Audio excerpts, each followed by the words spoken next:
NBC6's Jesse Kelly joins us now live in studio control. And Jesse, how are local wildlife officials trying to reverse that trend? And that's right, Dan. I was out of the Big Cypress Bayou earlier today where thousands of paddlefish from Lake Texoma in Oklahoma was released into the water. Wildlife officials say they're helping the species make a big comeback in Texas. Paddlefish have been a threatened species in Texas since 1977, so it's important to try and reintroduce this species into Texas water.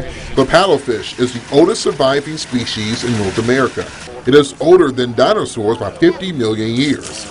In Texas, paddlefish numbers have decreased significantly because of several factors.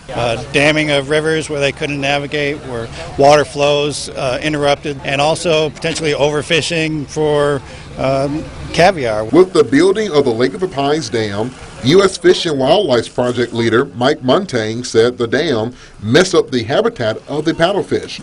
As a result, wildlife officers were not seeing many paddlefish being reproduced. Well, in 2011, we instituted a environmental flows program coming out of Lake of the Pines, and that's mimicking a natural flow regime for this area. Last year, wildlife officials came up with a restocking plan to increase the numbers of fish.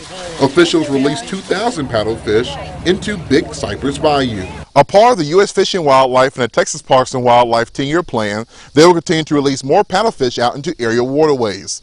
The goal is to see positive signs of the species population growing in numbers. We actually go back out and recatch some of these guys from our previous releases, put radio tags inside of them, and sew them back up, and then we put radio receivers out through the bayou where we think they're going to reproduce.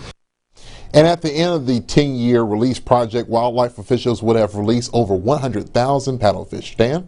It's good to see them making a comeback. All right, Jesse, thanks so much. Well, coming up, Chief Meteorologist Todd Warren